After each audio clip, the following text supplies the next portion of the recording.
Bayangkan gitu ya, masyarakat di Palembang tuh kan ada satu sungai besar gitu ya, yang itu biasanya para penikmat senja tuh mungkin kalau kawan-kawan tinggal di Palembang juga mungkin akan nongkrong di sana. Itu mereka bertahun-tahun gitu ya. Tuh bahkan sebelumnya kalau tidak salah di tahun 2010 atau 2012 gitu di Amerika itu, bisa mereka juga ngelakuin riset.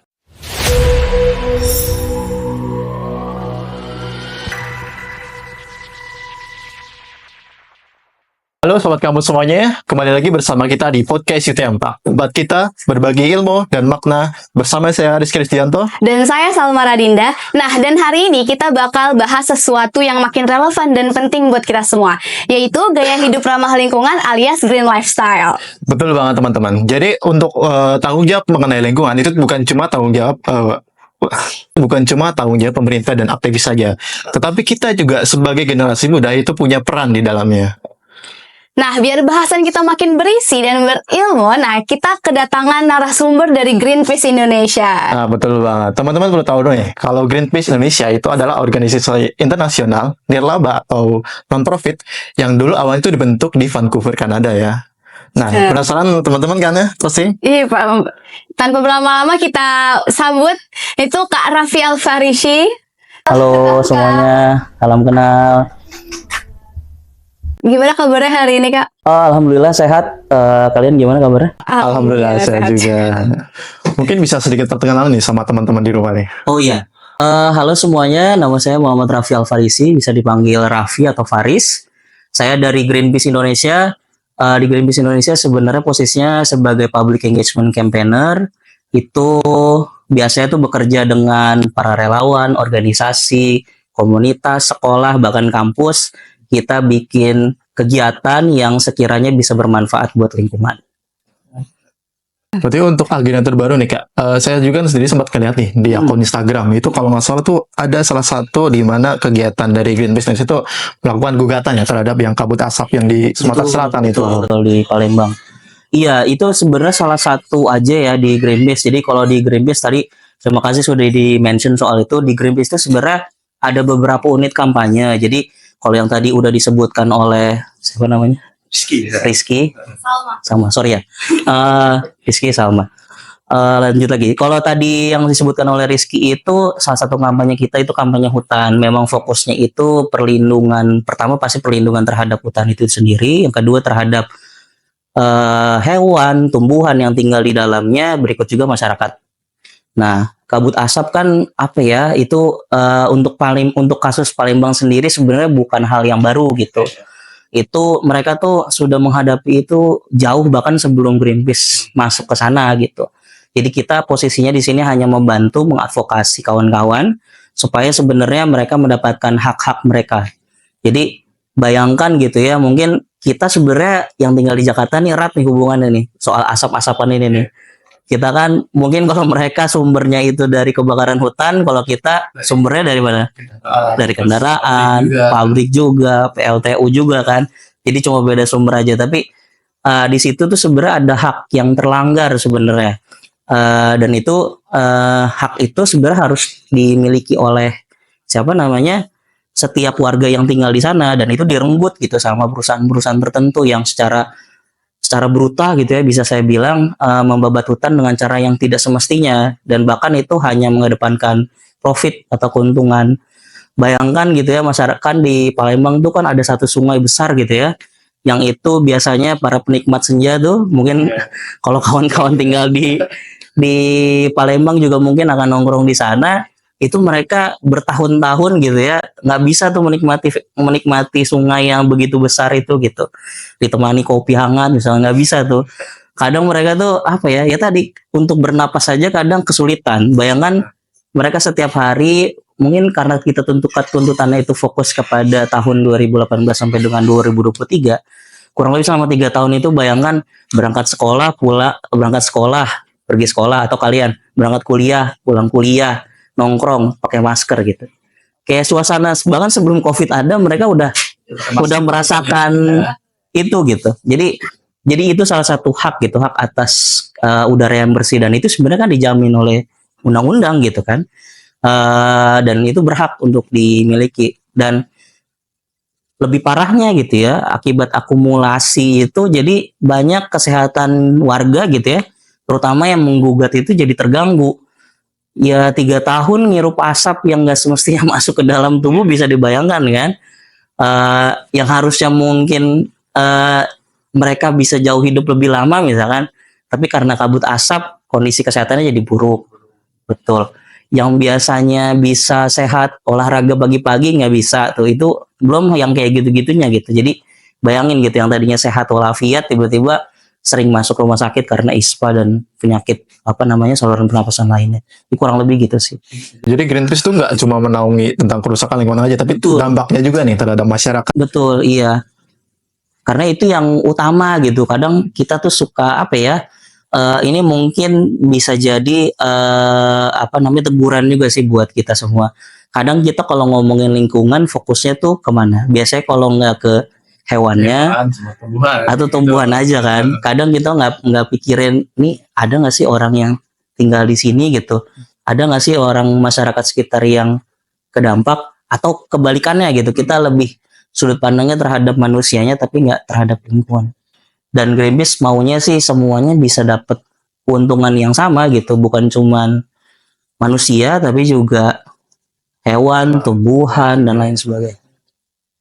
Tapi kalau bicara soal mungkin tentang aktivis gitu ya, membela lingkungan gitu, kan itu semacam masalah multi sektor gitu ya. Berarti nggak cuma sekedar masalah hukum atau regulasi, tapi di situ juga ada masalah politik sama ekonomi juga. Nah mungkin kakak bisa cerita tentang tantangannya. Iya, kalau tadi disinggung soal politik dan ekonomi, sebenarnya emang erat sih hubungannya gitu ya.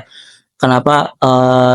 Bahkan Greenpeace itu sendiri secara definisi gitu ya, kita bukan cuma sekedar organisasi yang fokus terhadap lingkungan, tapi ada namanya organisasi kampanye lingkungan. Jadi dari situ aja kan udah terlihat gitu ya seberapa politisnya Greenpeace. Kenapa harus politis? Karena yang dituju atau yang dikejar oleh Greenpeace itu bukan hanya perubahan perilaku manusia atau perubahan perilaku individu, tapi yang kita kejar adalah perilaku komunal gitu, hubungan antar manusia, pemerintah dengan manusia, manusia dengan pemerintah, pemerintah dengan masyarakat, masyarakat dengan pemerintah.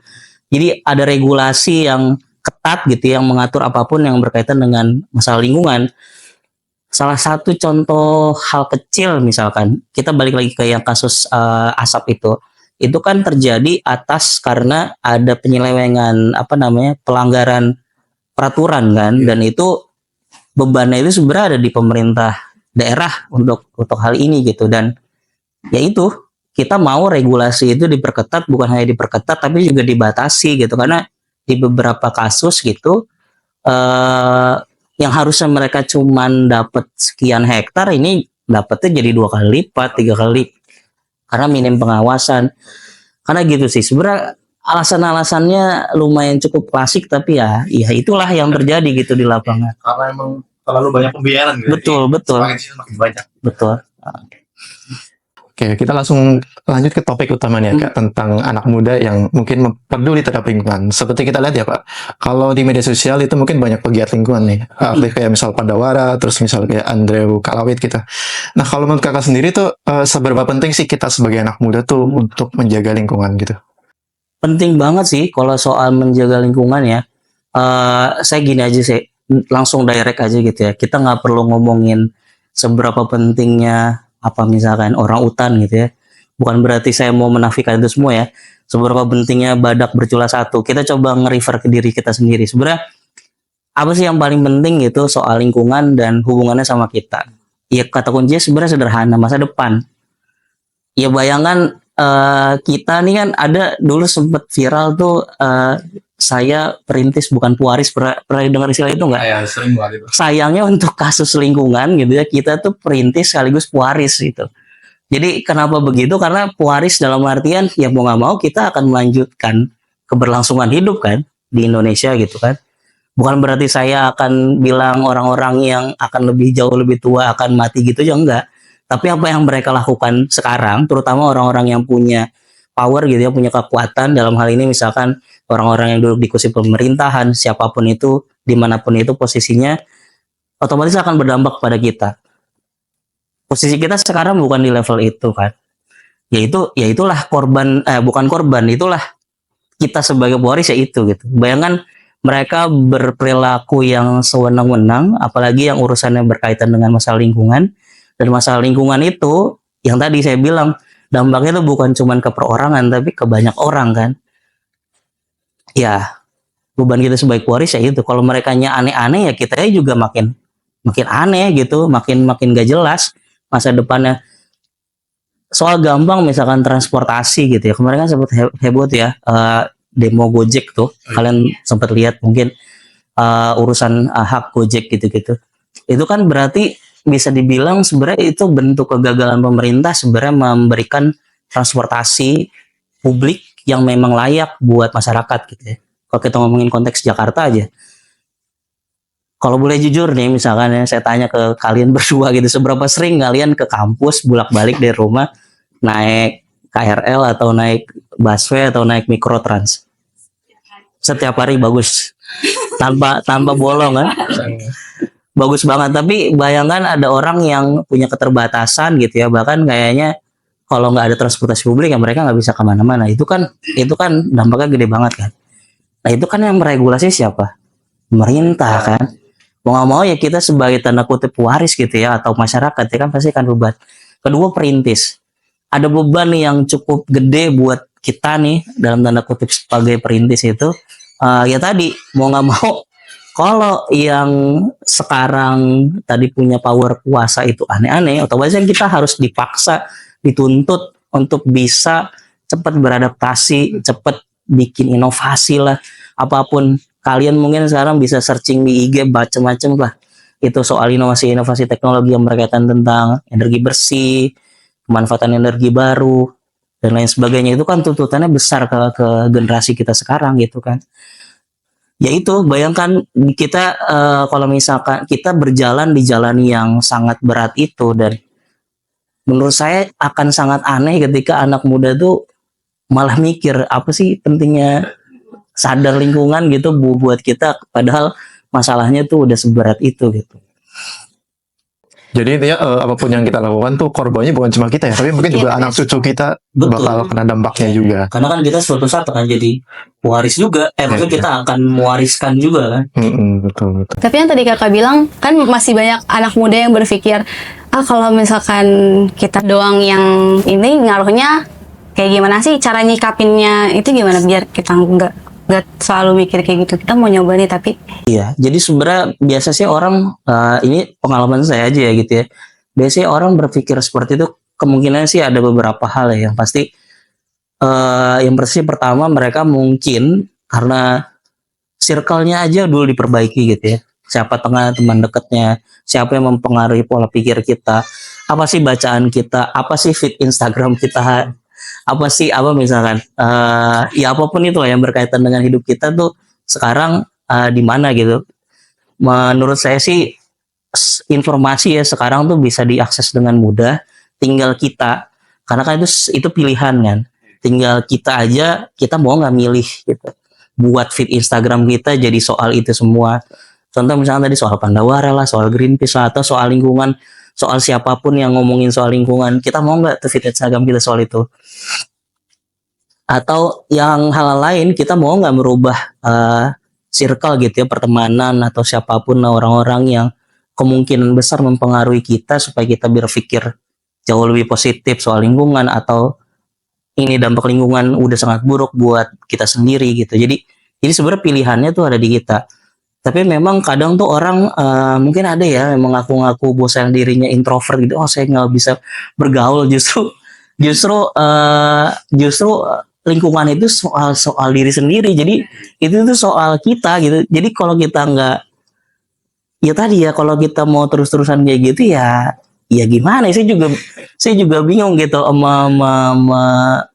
memikirkan orang itu, karena informasinya mudah didapat. Kemudian kita tadi yang nggak bisa sendiri, bahkan yang sendiri pun tuh sering berhasil, bahkan bukan cuman kategorinya berhasil ya, tapi luar biasa berhasil.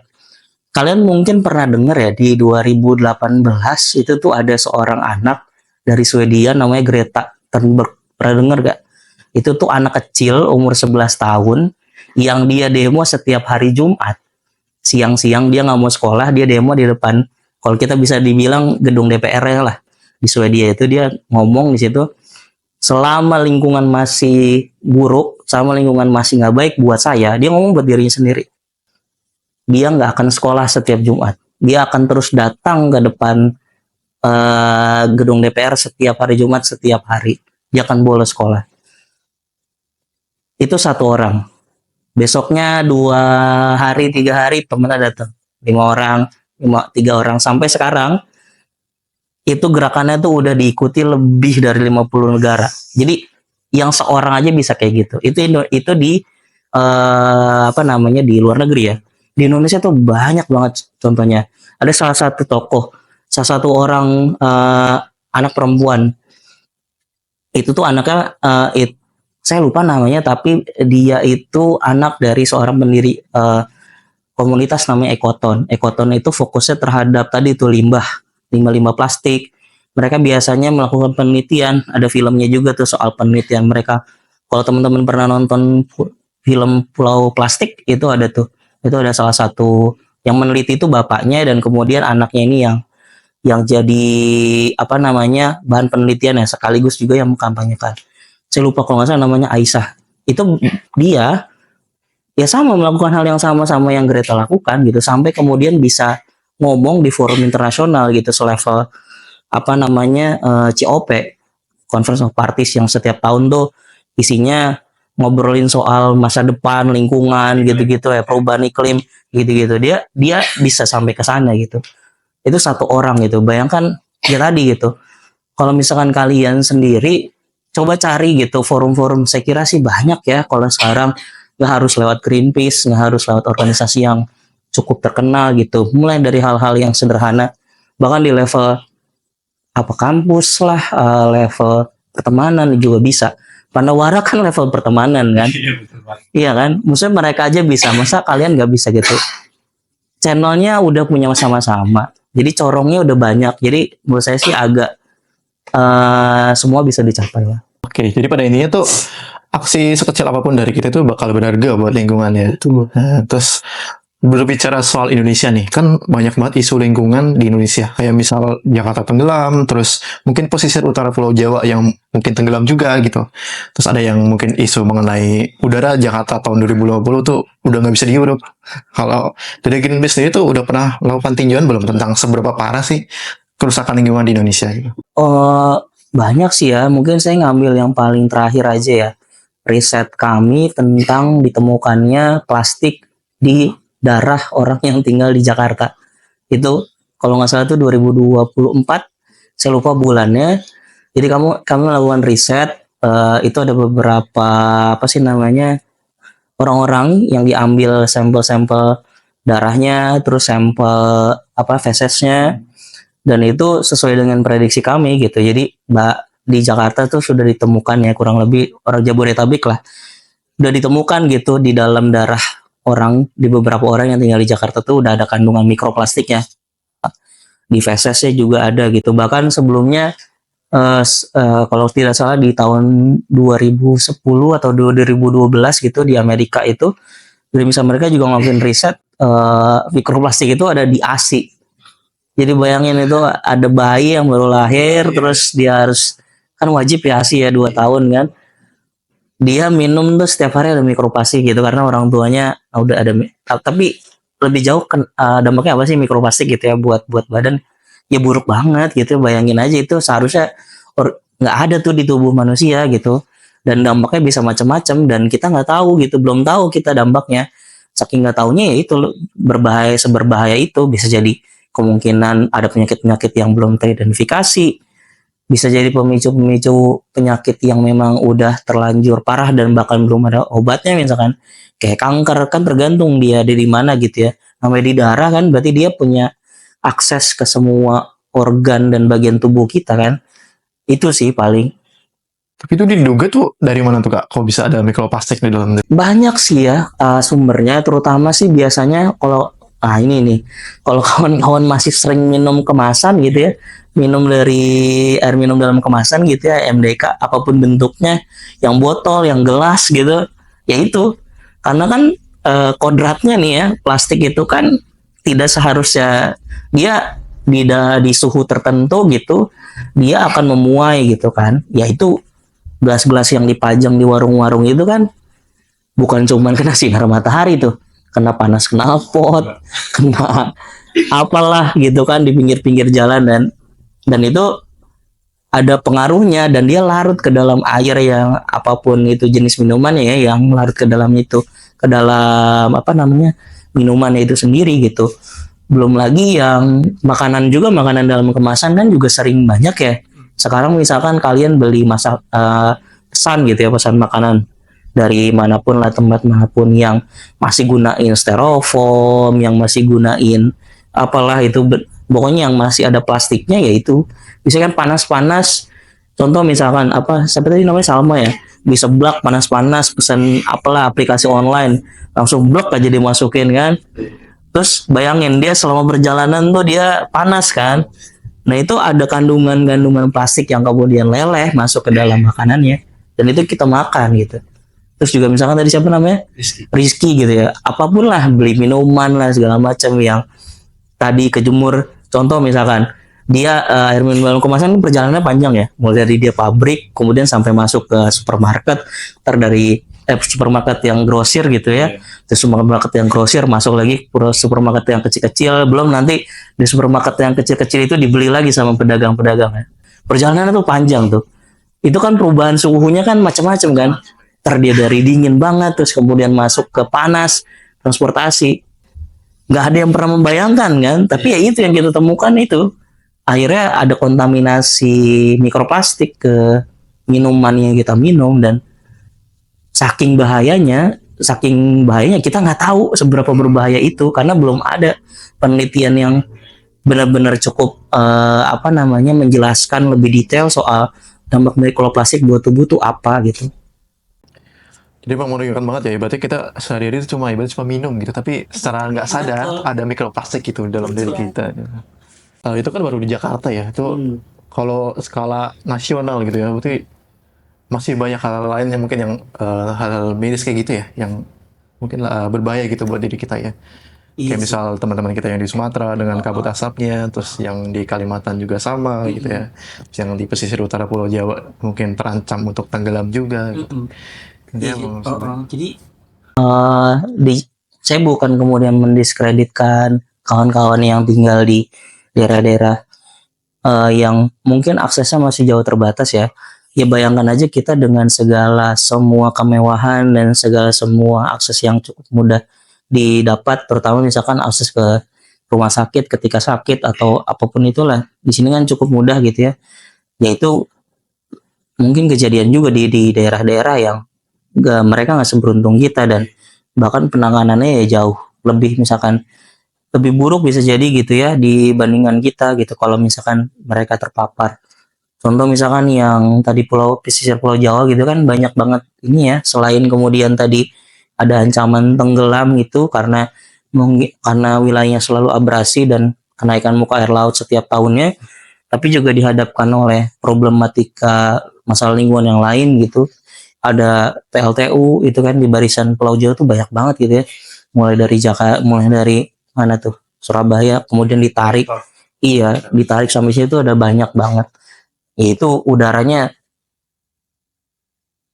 apa namanya ya, tergantung arah angin aja tuh, ntar maksudnya untung-untungan aja, ntar lagi kemana ya. Ketika lagi ke utara misalkan ya masyarakat yang di utara yang kena, ketika lagi ke timur dan lain sebagainya gitu sih. Kalau balik lagi ke peran anak muda gitu, contoh kebiasaan yang nyata yang kita tuh secara nggak sadar kalau itu tuh merusak lingkungan gitu kan. Kebiasaan yang secara kita nggak sadar gitu ya.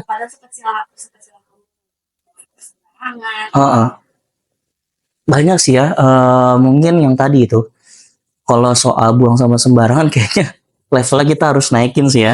Kayaknya udah cukup mudah gitu sekarang tempat sampah ditemukan. Kemudian kalau misalkan kebiasaan buruk, mungkin ini ya, kalau saya mungkin nge-refernya ke kawan-kawan yang sekarang tuh biasanya tuh lifestyle yang cukup konsumtif mungkin ya, gaya hidup yang konsumtif. Biasanya kan kita sering banget kita nggak butuh banget, tapi kemudian kalau lagi diskon ya masa nggak dibeli gitu kan. Atau budaya-budaya yang hedonis gitu. Hedonis kan berarti kayaknya bisa nih beli tiket konser Korea si ini tahun ini dengan mengorbankan ini, bisa lah gitu, makan nasi telur setiap hari selama ini, yang penting bisa nonton si Opa A misalkan. Itu mungkin ya, tapi mungkin kalau ditarik ke problem masalah lingkungan, contoh misalkan perilaku yang konsumtif tadi ya, tadi sebenarnya kita tuh nggak, ya dikurangi lah budaya-budaya yang memang sebetulnya kita kayak gini deh. Dulu kayak saya tanya aja nih ya ke Rizky, ke Salma, sering minum kopi nggak? Kalau dulu sering, semenjak kena asam lambung jadi nggak sih. Jadi nggak. Nggak pernah minum Nggak kopi. pernah. Oke, Rizky. Dulu sebelum kena asam lambung tuh, sebelum kena asam lambung pasti kan sering ngopi kan. Iya. Sebelum sering ngopi pasti kan nggak ngopi kan. Iya. Ngopi itu karena kenapa? Karena biasa itu karena kenapa ngopi? Ya, yang pertama sih mungkin lebih ke arah kayak ikut teman. Ikut teman. Kedua ya memang karena ngerasa butuh kopi juga kan. Belajar minum sebelah larut malam kita. Iya. Kafein. Iya. Sehari bisa berapa tuh dulu? Berapa gelas? Dulu mungkin 2 gelas ya. 2 gelas sehari. Iya. Oke. Iya, lumayan ini sih, lumayan relatif ini lah, general lah gitu. Soalnya kadang ada bahkan orang yang sehari dia mungkin bisa 7 sampai 10 gelas gitu ya. 10 gelas kopi gitu sehari. Dan bayangin kalau misalkan dia belinya itu di gelas kemasan plastik gitu kan. Berarti kan ada berapa tuh? Ya ada gelas dan tutupnya selama 10 kan, dari satu orang setiap harinya kan. Dan itu dampaknya satu orang tuh. Bayangkan kalau itu ada 100 orang. Bayangkan ada jutaan orang gitu kan. Makanya yang terjadi apa? Yang terjadi yaitu TPA kita penuh. Di samping itu ya tadi regulasinya belum ketat. Terus kemudian tempat pengelolaannya juga nggak bagus. Bahkan tata kelola itu kan harusnya bukan cuma level ini ya, bukan berarti saya kok tadi kita terkesan kayaknya nyalahin pemerintah dan perusahaan terus nih ya. Coba kita nge-refer ke diri sendiri dulu. Tata kelola itu sebenarnya terutama yang berkaitan tentang pengelolaan sampah ya, itu kan harusnya sejak dari kita gitu sebagai konsumen kan. Mungkin kita kenal dengan istilah yang tadi ya, Trias, yang soal reduce, reuse itu kan reduce, recycle, reuse ya. Gimana sih? Reduce, reuse, recycle. Oke. Kurangi, guna ulang atau diperbarui gitu kan. Nah itu kan sebenarnya bukan segitiga seharusnya itu level, harusnya tuh tingkatan gitu. Yang harus utama itu ya pertama itu dikurangi, dikurangi, karena ya kalau kita nggak beli kan, kita beli cuma satu kan cuma satu, kalau 10 ya 10 gitu kan. Itu sebenarnya yang harus dikurangin, dan itu levelnya tuh harus dari individu sendiri gitu. Yang sering kejadian kan tadi kan di sana kan, ya sehari 10, 7 hari udah 70 kan. Ya itu sih sebenarnya kalau ngomongin yang tadi soal konsumtif itu, seberbahaya itu gitu. Kalau misalkan kita akan selalu kayak gitu. Terus pertanyaan selanjutnya misalkan, oh enggak kak, sekarang belinya udah pakai tumbler jadi bisa 10 kali gitu. Pertanyaan berikutnya, berapa tumbler yang kalian punya sekarang? Ikut seminar A dapat tumbler, ikut datang, oh ada training ini, pelatihan, hadiahnya tumbler. Ganti lagi gitu ya. Iya. Terus saya nggak usah ngomongin orang lain deh. Kenapa saya ngomongin tadi tuh soal tumbler? Karena tumbler kayak jadi botol plastik baru buat saya. Kenapa saya sadar? Itu karena di rumah ketika buka lemari yang isinya piring, lemari yang ada di dapur gitu yang isinya piring, gelas, buka tuh ada satu blok isinya tuh tumbler semua. Itu tuh macam-macam, dari kampus A, B, C. Ntar kalau saya datang ke komunitas sampah atau kolaborasi Greenpeace dengan apa gitu, itu banyak banget. Dan itu bahkan kayaknya baru 2 tahun saya kerja di Greenpeace tuh udah banyak tumblernya gitu.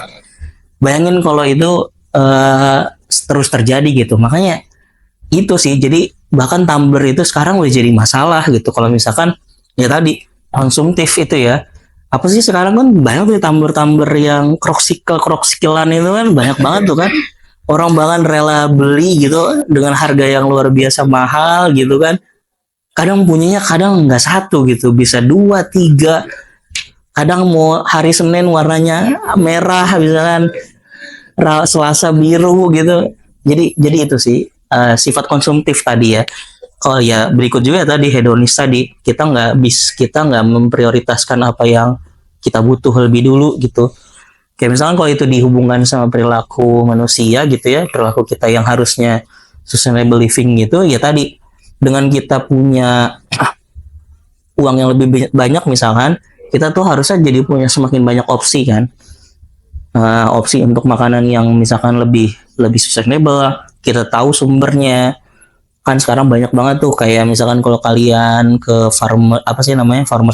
farmers market gitu banyak tuh ada telurnya tuh hasil ditelorinnya dari telur yang free range dalam artian telur si ayamnya dikasih kebebasan gitu, kasih keleluasaan, jadi dia nggak stres dan lain sebagainya.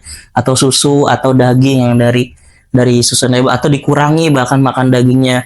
Tapi bukan berarti juga orang-orang yang nggak punya dalam tanda kutip ya keleluasaan ekonomi tadi juga nggak bisa. Bahkan menurut saya semua orang bisa melakukan, tinggal tadi pilihan kita mau nggak gitu. Ya, jadi pada intinya tuh tadi kita bicara soal individu ya. Bahwa individu aja sehari itu bisa menghasilkan berapa banyak plastik gitu ya. Apalagi kalau kita bicara soal 1 juta orang atau bahkan satu Indonesia gitu. Nggak kebayang itu berapa banyak sampahnya ya. Betul banget. Nah, mungkin dari kakak nih bisa juga ngasih saran nih seputar kita sebagai mahasiswa. Gerakan kecil apa sih yang bisa kita lakukan tuh buat misal menyelamatkan lingkungan gitu. Gerakan kecil sih sebenarnya macam-macam ya. Kalau misalkan dikategorikan itu pertama tuh sebenarnya kita harus conserving itu dalam artian kita mengerti bahwasannya semua punya batasan, semua tuh punya limitnya. Contoh listrik deh, penggunaan kita terhadap listrik gitu udah mah sumbernya kacau gitu ya, sumbernya dari masih batu bara, kita makanya foya-foya gitu. Dan kita sadar harusnya bahwasannya tuh ini tuh terbatas dalam artian ya kalau batu baranya habis ya digali lagi dong, dicari lagi dong batu baranya kan. Seberapa lama kita bisa tahan, itu kan batasan soal batu bara. Ini batasan diri kita nih, seberapa tahan nih kita ngirup udara hasil emisi batu bara itu tiap hari. Jadi mulai dari yang tadi sih kita tahu bahwasannya semua tuh punya limit, kita semua punya batas. Kemudian yang kedua setelah itu mungkin ya tadi cari opsi-opsi aktivitas atau sumber-sumber yang sustainable gitu, yang kita tahu sumbernya dari mana ke mana dan itu dampaknya berkelanjutan gitu. Mungkin kalau kenal istilah circular economy gitu ya, itu kan bagaimana sebenarnya kan kalau dulu sistem ekonomi yang standar ya mulai dari distribusi gitu ya, di sana semua terjadi, kemudian sampai ke didistribusikan oleh distributor, kemudian dijual kepada konsumen, dan konsumen tuh habis itu kan sebenarnya nggak selesai di konsumen kan. Setelah itu ada eksesnya itu ya bentuknya sampah gitu. Tapi dengan circular ekonomi kita berpikir bahwasannya sampah ini atau bagaimana kemudian di dalam semua prosesnya kita bisa mereduksi atau mengurangi timbulan sampah itu gitu, supaya nanti lebih sirkular, makanya bentuknya tuh jadi lebih berputar gitu rodanya, sampai kemudian eksesnya itu jauh lebih sedikit dan bisa dikurangin. Meskipun tetap ada, tapi kita usahakan akan jauh lebih sedikit, sehingga ketika disalurkan kembali ke bumi gitu ya, ke alam, prosesnya juga nggak terlalu lama buat alam, buat ya tadi meregenerasi gitu, berubah kembali yang tadinya sampah yang kemudian jadi bahan-bahan yang bisa lebih organik atau lebih berubah jadi ke arah yang lebih baik lah gitu. Karena kan sering banget kita temuin gitu ya, Greenpeace tuh sebenarnya sering juga bikin kayak yang dibikin Pandawara, mungkin bahkan sebelum Pandawara ada kita udah juga, tapi kita mungkin membedakan itu selain kita mengumpulkan atau mengambil sampah yang seharusnya nggak pada tempatnya, tapi kita juga mencatat kemudian sampah mana aja dari produsen mana, supaya kita tahu ya ini sebenarnya produsen A yang harus bertanggung jawab atas sampahnya, karena kan sebenarnya ada gitu regulasi yang menaungi soal itu gitu. Dan seringkali kita menemukan sampahnya itu udah dari tahun 2000 sekian atau bahkan 90 sekian yang nggak terdaur ulang dengan baik gitu. Masih ada di situ ya. Bahkan masih ada di situ gitu. Jadi ya konsep psikologi ekonomi mengajarkan bahwasannya meskipun ada ekses gitu ya, atau bentuk hal yang tidak dibutuhkan dalam setiap prosesnya dan itu udah jadi waste, jadi sampah, ya bumi atau lingkungan bisa meregenerasi jauh lebih cepat gitu, supaya ya tadi tanahnya jadi aman aja, sungainya jadi aman, lautnya jadi aman gitu sih. Jadi memang pada intinya tuh perlu kolaborasi ya dari berbagai pihak. Betul. Nggak cuma dari kita aja, tapi Ya. pemerintah mungkin ya semua pihak itu ya. Semua. Kayak yang tadi dibilang juga soal mungkin kendaraan listrik gitu. Tapi di sisi pertama mungkin kita bangga gitu. Oh, kita pakai kendaraan listrik nih, nggak ada emisi. Tapi kan di sisi lain justru listriknya malah jadi Iya. dari itu pembangkit listrik yang Iya. dari uap gitu, batu bara ya. Iya. Nah, kalau kakak sendiri tuh atau mungkin dari Greenpeace nih menilai komitmen Indonesia mungkin kayak di COP yang tadi kakak sebutin tuh, sama ya tentang agenda-agenda lain gitu. Tapi di sisi lain juga pemerintah tuh kayak melakukan pembiaran kayak semisal terhadap penebangan pohon di hutan gitu, kayak misal proyek IKN tuh kan mungkin perlu kita kritisi juga ya mengenai tentang, meskipun itu katanya hutan industri, tapi kan secara nggak langsung itu juga mengurangi suplai oksigen gitu buat kita. Nah, kalau dari Greenpeace sendiri Tanggapannya bagaimana? Iya, kalau Greenpeace sih pada posisi yang selalu ini ya, mengingatkan mungkin kalau dibilang anak nakal nih, Indonesia udah nakal banget gitu, karena bertahun-tahun komitmennya tuh nggak begitu jelas gitu. Kita mungkin Indonesia kan punya net zero, punya capaian buat nol emisi di tahun sekian gitu ya. Kalau nggak salah di 2030 kita punya apalah, 2025 kita punya apa, tapi kan nggak pernah kejadian gitu kan. Ya tadi sebenarnya komitmennya belum begitu jelas, dan itu sebenarnya ada hubungannya tentang ya tadi ya, kita juga sebenarnya sebagai masyarakat. Kalau kita masih belum mau atau dalam artian belum terlalu serius, ya ini saatnya waktunya buat kita serius, karena mereka duduk di sana tuh atas kita yang memilih mereka kan. Mungkin kalian pernah dengar kan ya, yang siapa yang duduk di sana juga sebenarnya mencitrakan mayoritas penduduk Indonesia itu seperti apa kan. Berarti ya tadi benar banget, perubahan itu harus dicapai bukan oleh masyarakat aja, tapi juga oleh pemerintah juga, dan harusnya mereka jauh lebih serius gitu ya, karena kalau nggak serius, ancamannya itu bukan programnya mereka nggak jalan, Indonesianya nggak ada gitu. Mau siapa gitu kemudian yang melaksanakan si program-program itu gitu. Jadi kalau kita sih dalam posisi yang cukup tegas ya untuk beberapa hal-hal yang memang dijanjikan dalam tanda kutip, dan itu dijanjiinnya tuh di forum-forum internasional gitu ya, yaitu harus dilaksanakan segera gitu, dan bukan cuman sekedar, ini saya pinjam kata-katanya nih, omon-omon gitu. Jangan kemudian rakyat lagi, masyarakat lagi yang jadi korban gitu. Cobalah berpikir atau membuat regulasi yang memang semestinya aja gitu. Kadang tuh kita kadang kan kita tuh terlalu berpikir berat, bahwasannya setiap pemerintahan harus punya capaian yang luar biasa gitu. Bahkan kayaknya nggak perlu tuh mereka berpikir kayak gitu. Mereka cukup berbuat yang semestinya aja gitu ya, dalam kadar yang seharusnya aja, ya udah cukup sebenarnya gitu. Apa sih sebenarnya kadar yang sederhana, yang secukupnya itu ya banyak, transportasi publik yang memadai, bukan cuman buat Jakarta, bukan cuman buat Jabodetabek, tapi buat semua warga negara Indonesia. Akses terhadap udara yang bersih, bukan cuman buat masyarakat yang masih punya hutan, tapi juga buat seluruh masyarakat Indonesia. Apalagi sebutin lah, laut yang baik gitu, ikan yang nggak ada plastiknya, itu kan semuanya hak, dan itu hak itu tuh dijamin oleh undang-undang gitu ya. Undang-undang harus hasil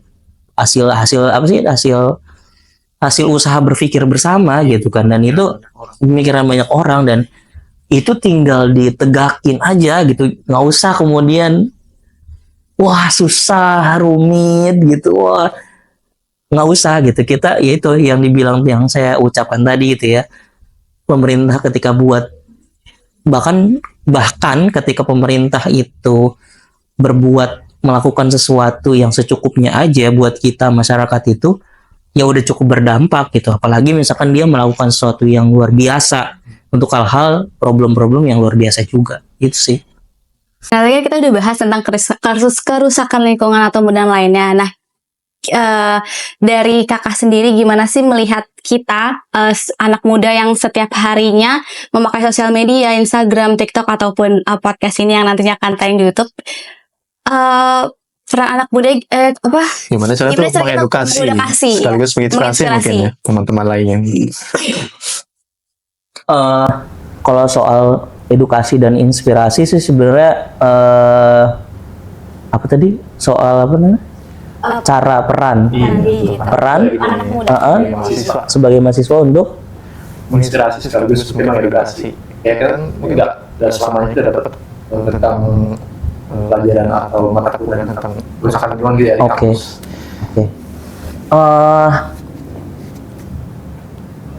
Kalau ya tadi ya sebenarnya udah disebutin tuh jawabannya di awal soal kita tuh cukup beruntung gitu ya. Mungkin kalau ngomongin kita kalian lah, karena sebenarnya ya saya milenial juga sih, tapi mungkin untuk orang-orang yang generasinya itu mendapatkan akses terhadap informasi yang lebih baik gitu ya. Sebenarnya kita tuh udah punya jalannya, tinggal tadi sih balik lagi kita tinggal pilih aja jalannya kita mau ngapain. Terus kemudian soal edukasi tadi itu sendiri ya, bebannya sebenarnya bukan cuma di mahasiswa tapi di setiap orang yang ada di Indonesia gitu. Siapapun mereka di level mana mereka yang tadi, tapi kemudian yang mau saya tekankan ya, apakah cukup kemudian tinggal like, share, terus amin gitulah apapun itu nggak cukup sebenarnya. Butuh peran-peran yang lebih terlihat, peran-peran yang lebih nyata gitu ya, terutama kalian yang anak muda, karena tadi kalian tuh bukan hanya dalam tanda kutip waris tapi juga perintis gitu ya untuk masa depan. Ya bayangkan aja gitu ya masa depan kalian, kemudian di yang kalian nggak tahu kedepannya akan kayak apa udah dicak-cak duluan gitu sekarang. Yaitu kurang lebih sih itu yang paling utama. Jadi kedepannya ya tadi bukan cuman ada di sosial media, tapi kalau bisa, kalau soal peran tadi ya sebenarnya anak muda tuh banyak perannya gitu, bukan hanya kemudian, bahkan harusnya tuh beban edukasi, beban menginspirasi itu sebenarnya nggak harus di kita semua gitu, di anak muda semua, tapi juga itu beban, tapi juga ada peran-peran lain yang mungkin teman-teman bisa isi. Dan bahkan gitu ya, ketika kita mikir ini nggak mengedukasi, di suatu saat mungkin akan mengedukasi gitu. Siapa yang sadar dulu misalkan Pandawara yang dulu dari circle pertemanan mereka sampai sekarang gitu, mereka kan melakukan dengan hal-hal yang tadi ya sederhana gitu ya, tapi kemudian mereka mampu memanfaatkan sosial media sebagai apa namanya tempat mereka buat berbagi apa yang mereka lakukan, akhirnya menginspirasi. Bahkan ditambah lagi dengan program-program, kalau tidak salah kan mereka juga punya program-program. Begitu juga sebenarnya banyak juga sebenarnya tadi ya anak muda tadi yang nggak dapat sorotan juga gitu contoh misalkan tadi di Palembang gitu ya, ada yang saya temui gitu ya dari masyarakat yang tinggal di kampung, ada namanya Kampung Bangsal itu, yang sampai sekarang itu masih apa sih namanya, ada satu oleh-oleh yang sampai sekarang tuh masih ada dan itu terancam hilang karena si kabut asap itu. Jadi ada gulo gitu kalau mereka nyebut gula itu dari susu kerbau. Kerbaunya itu bukan kerbau yang dipiara tapi kerbau liar gitu, kerbau rawa gitu. Mereka tinggalnya di rawa-rawa. Itu rawanya udah hampir, karena rawanya udah hampir nggak ada gitu ya, akhirnya kerbaunya juga nggak ada. Dan itu penggeraknya itu banyak kan anak muda, bukan orang tua, karena itu apa namanya cukup makan waktu dan tenaganya juga cukup banyak yang harus dikerahkan, tapi lagi-lagi ya itu anak muda gitu.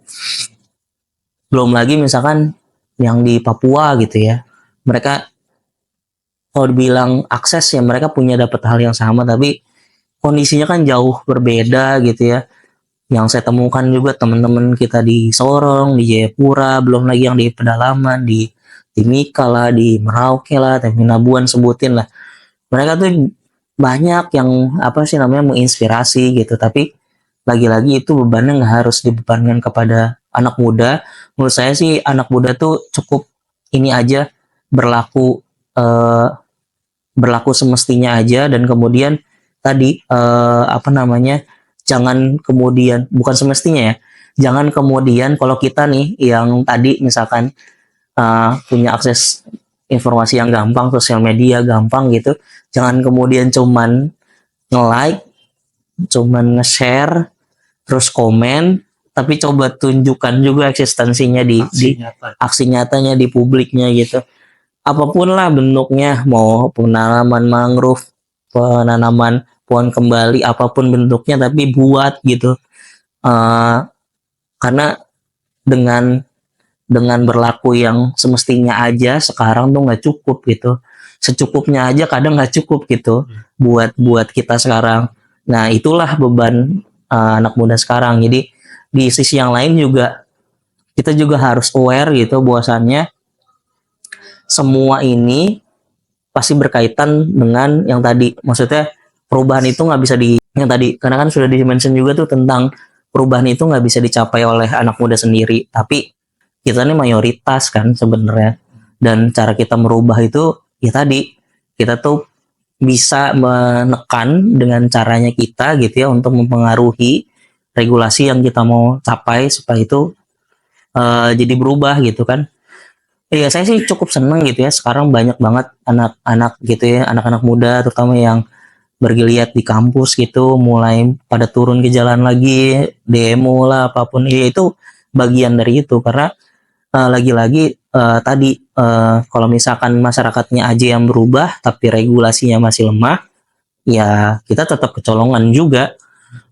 Kalau misal ya lagi terus dibalik gitu kalau regulasinya udah ada tapi masyarakatnya nggak mau berubah ya sama aja gitu jadi kita saling bantu dan kita sebagai yang mayoritas gitu ya sebagai yang kritis karena anak muda pasti punya pola pikir yang jauh lebih kritis dan kita yang percaya bahwa masa depan itu kita harus perjuangkan ya lakukan jangan cuman sekedar apa sih namanya rebahan ya meskipun melawan dimulai sejak rebahan gitu ya tapi dengan kita bangun dari rebahan kita impactnya akan jauh lebih besar. Jadi memang pada intinya kok kerusakan lingkungan itu nggak cuma berdampak terhadap kesehatan maupun dampak lainnya, tapi di situ juga berdampak terhadap kebudayaan dari masyarakat itu sendiri. Semisal kayak yang tadi disebutin yang di Palembang itu tentang pembuatan makanan gitu yang mungkin memanfaatkan di situ ada ekosistem rawa-rawa gitu ya dari kerbau. Ketika rawanya hilang, kebudayaan itu juga ikut hilang gitu. Dan ini juga terjadi jadi hal yang sama ya ketika misal ada hutan yang dimana tuh masyarakat mungkin di situ terbiasa untuk melakukan kegiatan budaya di situ dan ketika hutannya hilang otomatis budayanya juga ikut hilang. Nah mungkin ini pertanyaan terakhir sih ya Kak tentang Indonesia nih. Tadi kan udah sebutin ya kalau misal tanah Indonesia juga udah penuh dengan sampah, udaranya udah penuh dengan asap, bahkan air yang kita minum juga udah mengandung mikroplastik gitu ya. Mungkin harapannya terhadap Indonesia ke depannya. Aduh, harapannya ya, mudah-mudahan enggak sih bisa anda. Apa sih? Ya tadi ya, harapannya itu sebenarnya harus muncul dari tadi kita percaya bahwasannya kalau kalau tadi misalkan dengan tamparan fakta yang begitu banyak ya, kalau misalkan dipikir dari sana sebenarnya kayak kita nggak punya keberlangsungan lagi gitu ya di masa depan. Tapi seharusnya sih dengan adanya itu karena gini kodratnya manusia itu kan ini ya keluar dari sebuah masalah gitu kan kodratnya sebuah manusia maksudnya mulai dari dulu gitu Nabi Adam turun itu kan karena ada masalah gitu kan dan dia berusaha untuk menyelesaikan sebuah masalah dan ya kita bisa juga gitu justru tadi ya sebagai seorang pewaris dalam tanda kutip dan perintis tadi ya kita harus cepat benar-benar beradaptasi harus segera benar-benar mencari inovasi-inovasi yang memang itu bukan hanya baik buat kita tapi juga buat lingkungan. Di satu sisi juga tadi perubahan apa sih namanya tentang inovasi tadi, perubahan sekecil apapun itu, apapun inisiatifnya itu pasti berdampak. Kita bisa belajar dari mana-mana aja gitu. Mulai dari tadi siapa, misalkan saya sebutkan ada Aisyah, ada Greta atau siapapun itu, kita bisa belajar dan kita bisa mengikuti apa yang mereka percaya juga gitu. Dan di satu sisi juga lagi-lagi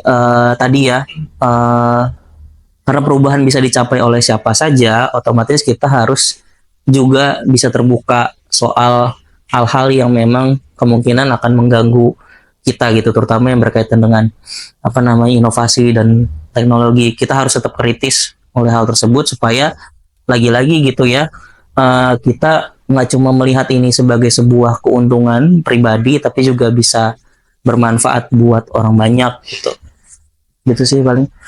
Jadi emang sekarang tuh bukan waktunya buat menyalahkan ya siapa yang melakukan itu, siapa yang mungkin bikin kayak gitu, tapi waktunya kita untuk aksinya apa gitu. Iya.